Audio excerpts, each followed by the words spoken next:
C'est non, il n'y aura pas de syndicat chez Amazon. Dans l'entrepôt de Bessemer, la campagne a duré des mois.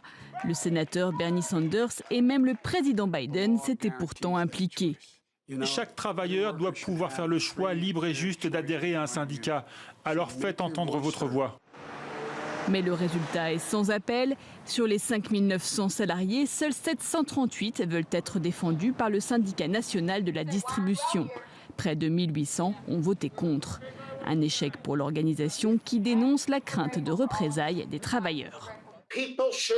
Les gens ne devraient pas supposer que le résultat de ce vote est une validation des conditions de travail chez Amazon. Au contraire, il démontre le fort impact d'intimidation et de manipulation de l'employeur. Tout a été fait pour décourager les velléités de défense collective. Des réunions obligatoires où les syndicats étaient dénigrés, au courriel et SMS pour appeler à voter non.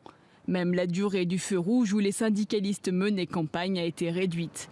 Alors, cette élection, c'était un peu celle de David contre Goliath.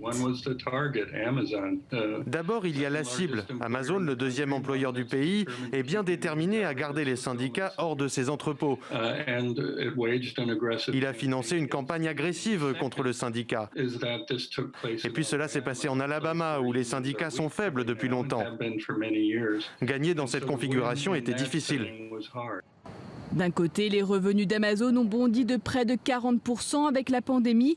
Son patron Jeff Bezos est l'homme le plus riche du monde. De l'autre, les salariés se plaignent des cadences infernales et de salaires insuffisants. L'entreprise s'en défend, pointe avantages sociaux et rémunération bien supérieure au minima. Les États-Unis comptent l'un des taux de syndicalisation les plus faibles des pays industrialisés. Alors, pour le syndicat, cette défaite à Bessemer n'est qu'une étape. Ça n'est qu'une étincelle qui a fait partir le feu à travers les États-Unis. Le syndicat annonce avoir reçu plus de 1000 demandes issues d'une cinquantaine d'entrepôts dans tout le pays, principalement chez Amazon.